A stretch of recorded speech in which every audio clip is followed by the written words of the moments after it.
Hi, welcome to the Slow Paced Knitting Space. My name is Michelle Matthews, and I'm a knitter and designer living in Northern Alberta, Canada. I want to say, first and foremost, before I say anything else, thank you so much for everybody who has commented on my videos on YouTube and Rumble and on Instagram in the last, the whole new year so far. It means so much to me. It it's so special and so encouraging every single time you say something about what you like about the videos or my knitting, and it just really encourages me right in my heart. Thank you so much. And so with that, welcome back and welcome to new viewers. I'm really excited to show you some of the things that I have been working on lately. And before I do that, I want to show off what I'm wearing. And this one is not a knit, but this is a necklace that my husband made for me when we were dating. And so it's always been super special. And I just felt like wearing it today. And I'm also wearing some socks. There, these are the Gothic Arches by Dot Staples. And I'm wearing them in some yarn that I overdyed to be orange. I did not overdye them very well because I didn't make sure that all of the excess dye was soaked in or got out, and so every time I wash them, the water turns yellow. So that is a tip. That's why you want to dye or to wash your hand knits in like colors, is because sometimes the color will bleed, and you don't want it to bleed on something that yeah, you know. Okay, so the first FO I have to show is a doll dress that I made for my daughter's Disney princess dolls, and the pattern is called Barbie's Lacy Pink Party Dress by Judy Gibson, and it's a free pattern on Ravelry. It is more of a recipe than a pattern, and it's intended for a Barbie sized doll, and the Disney princess dolls are a little bit bigger. But yeah, I had a lot of fun with it. You work it from the bottom up to the top, and I kind of had to fudge around with all the numbers that I was working on, but I think it turned out really well. Yeah. Something that was neat, this yarn is something I got secondhand, I inherited somehow, and it's not wool, and so I couldn't block it. And you want to block your lace so that the lace will not just look all crunched up together. You want to block it so that it expands and really shows off the pattern. But you can't do that with an acrylic yarn because it just won't stay. With wool, you can get it wet and then pin it how you want and let it dry, and it will stay like that, but acrylic will not. So what you have to do is a little bit different. And so I'll show a picture here. What I did is I rolled up a big towel.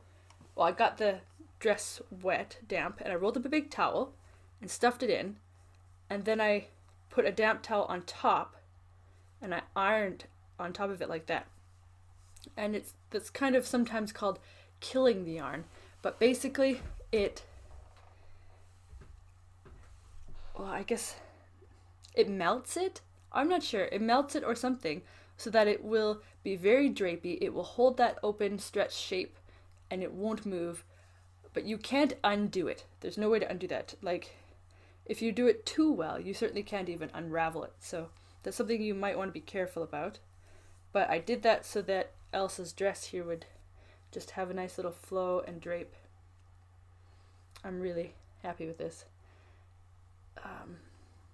Yeah. And then the pattern called for doing ribbing on the body, which I forgot about, and so I just did stockinette.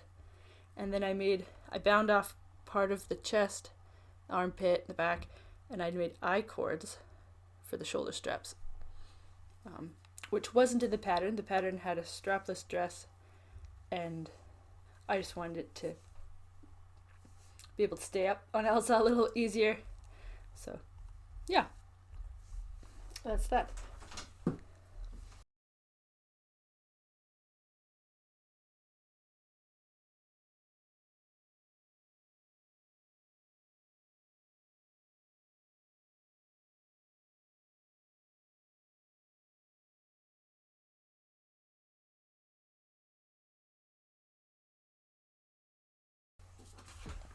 So a funny story about this dress though is that I left the pattern for it on the table and my husband saw it and he was like, "Oh, that is going to be really fancy. That's going to be really nice." That's, I don't remember his exact words, but along the lines of like, "What an incredible knit this is going to be." And then he realized it's for a Barbie. So I guess I have his permission to knit myself a dress, but I don't think I want to do that. And then the second thing that I finished, the second FO I have, is a pouch that I made for my son. He has like these really nice rocks from Mastermind Toys, but he has enough now that they don't fit in the little pouch you get from the store, so I thought I would make him a real nice classic looking treasure pouch, gold pouch.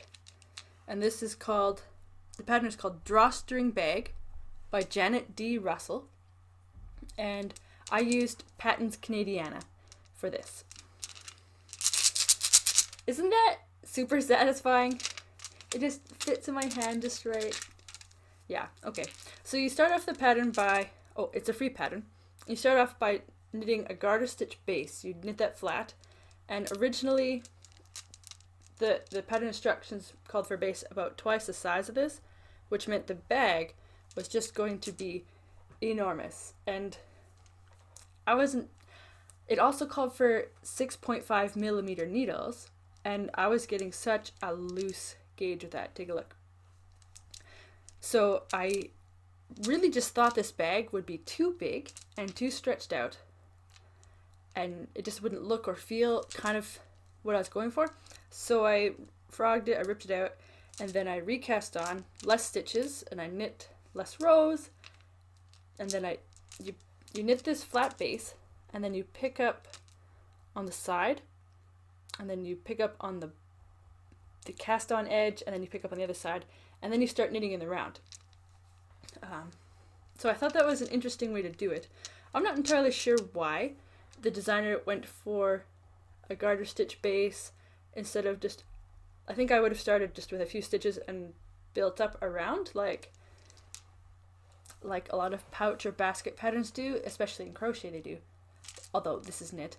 But I don't know, it's alright, it's nice.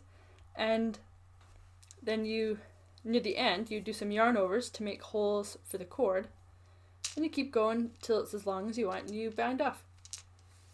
And then, I really like this, I made an I-cord for the drawstring, which is in the pattern, and because this is for a child, and I don't want the cord being pulled out all the time, I did tie knots in the bottom, because that's just what's going to happen. The cord will not stay in there. Possibly even with these knots, it still won't stay, but we'll see. So pull it out. He can fit quite a bit of rocks in here, and pull it tight again. So I think he will really like that. And this, I knit this in a few days. You probably could knit it all in one day. So yeah.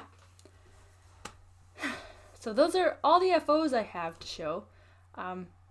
I kind of didn't have a whole lot of knitting mojo in the last month. I'm not really sure why. It might be because I signed myself up to knit this and that thing for projects, and then I just, as soon as there's a deadline or I'm going to enter it for something, it feels like work. I don't know. But it just kind of stopped being relaxing. And so I tried to do things that were. So I read some books, and I read Buck Rogers in the 25th Century, and it was pretty funny, actually. That has nothing to do with this.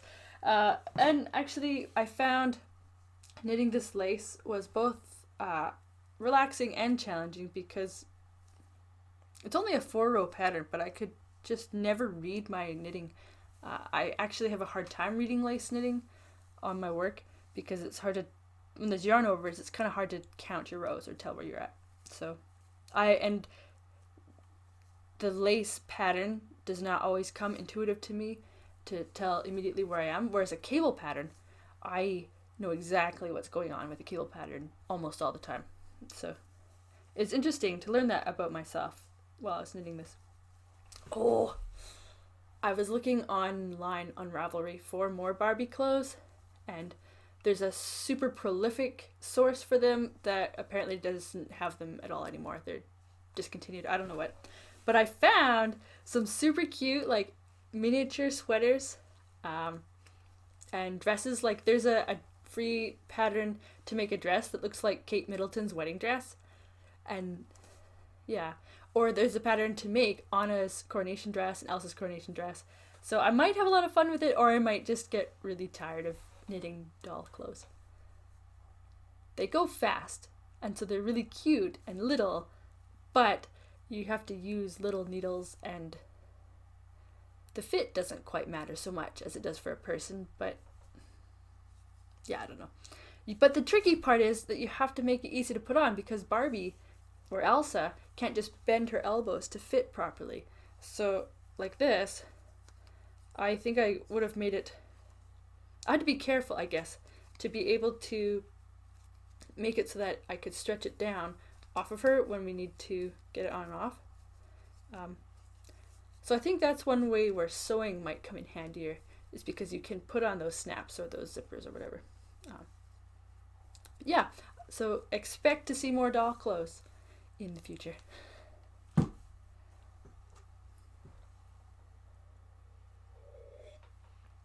Okay, I just wanted to show some yarn I got. The last thing from that I bought in the charity auction at the end of November, beginning of December, finally came in. So that is this Dreaming Color.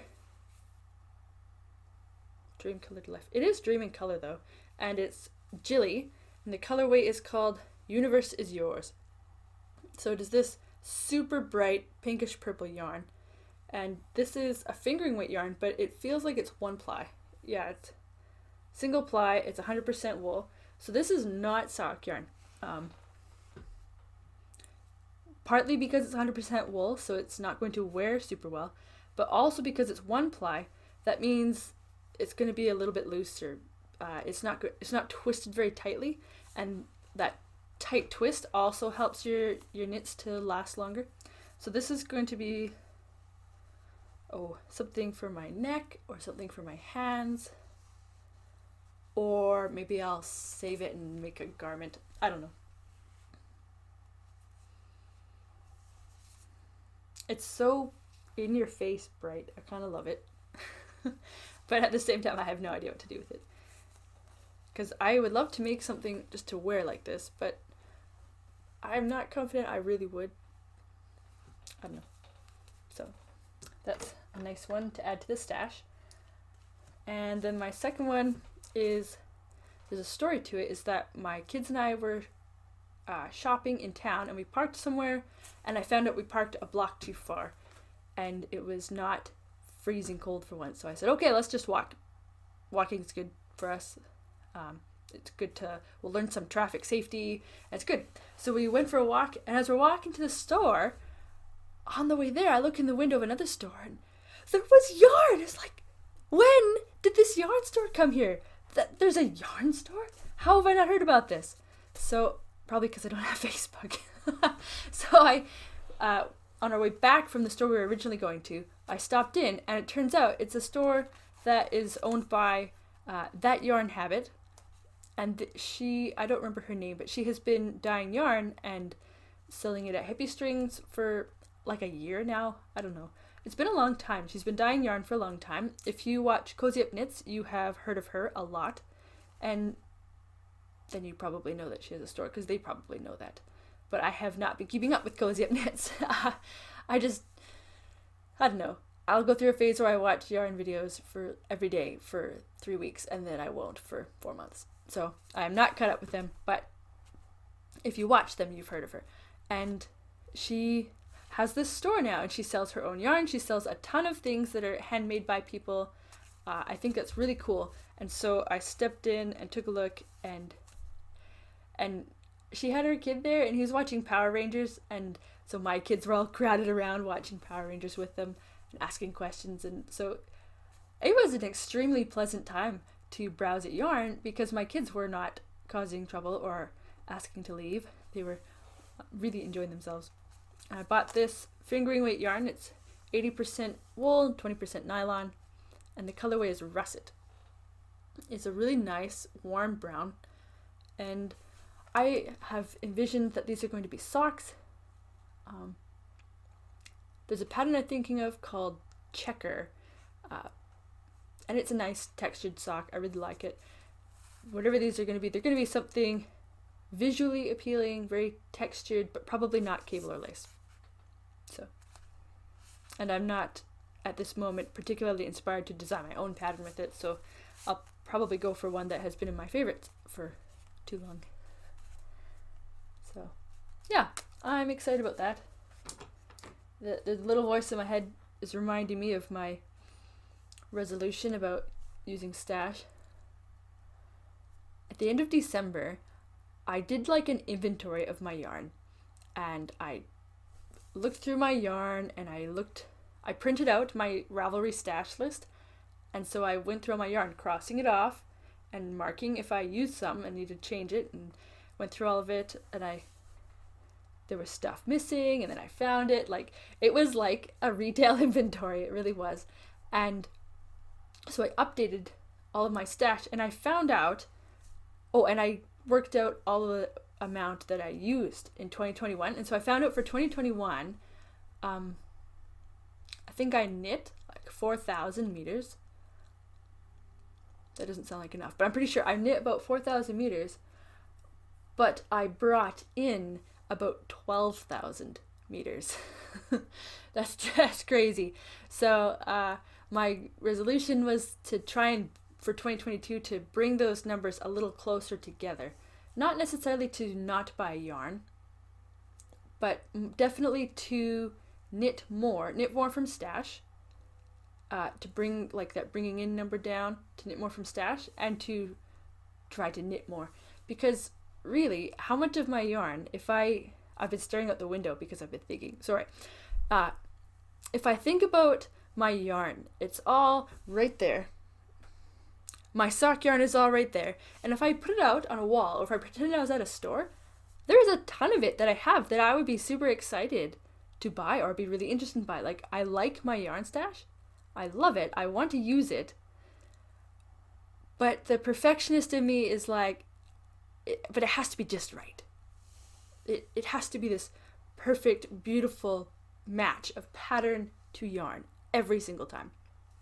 So that can be a little bit paralyzing, or sometimes like, I want to make this thing, but none of these 4 blue yarns I have are just right. I need to go buy a new one. So yeah, I'm trying to work on that this year. Not that I have defined any specific strategies, except to use more stash yarn. I guess we'll see. So, yeah. Now I want to go and check my numbers. When I edit it, I will put in if the numbers were wrong. But they were probably right. Okay. Oh, and the last thing I want to show is I want to talk about my design that I've been working on. The Lattes at Home socks to match this cup.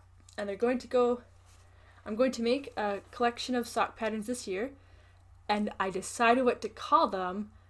And I forgot.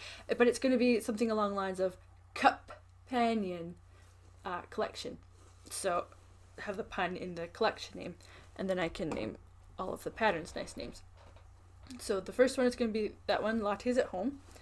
And here is my gauge swatch. I think I showed this last time, where the gauge here was with a bigger needle than here. And so I have been knitting on them. I don't remember what I had for my last video, but this is where I'm at right now.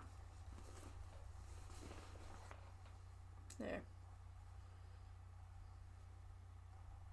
I'm almost, like, one row away, almost done the first repeat of the colorwork chart. And it's just been kind of slogging. I don't know. My mind has not been as into colorwork as it was when I knit this in 3 days. So, yeah. That's what I was thinking. I probably don't have as much mojo for this because I have knit the equivalent almost of one sock. So that's usually where my interest teeters, dwindles anyway, is when I have one sock, and that's pretty common. So yeah, I have my little chart here, and I keep it all in this bag. I'm knitting it on 2.25 millimeters, and that is seeming to work really well. Once I get to, I think I'll do the repeat twice or 1.5 times, and then I will kind of see how does this fit on my leg, and then go from there whether I'm going to keep going or do the heel, or what kind of heel I'm going to do. I'm leaning towards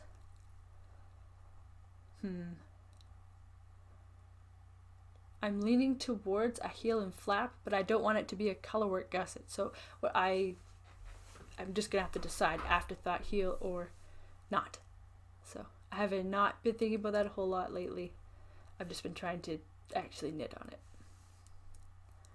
Yeah.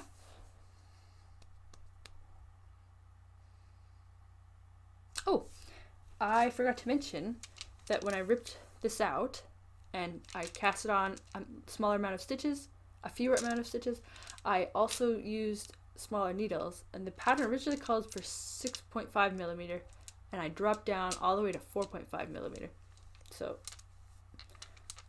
I think it's a combination of I am a somewhat loose knitter, and the person who made the pattern is a somewhat tight knitter, and probably used a thicker yarn than this.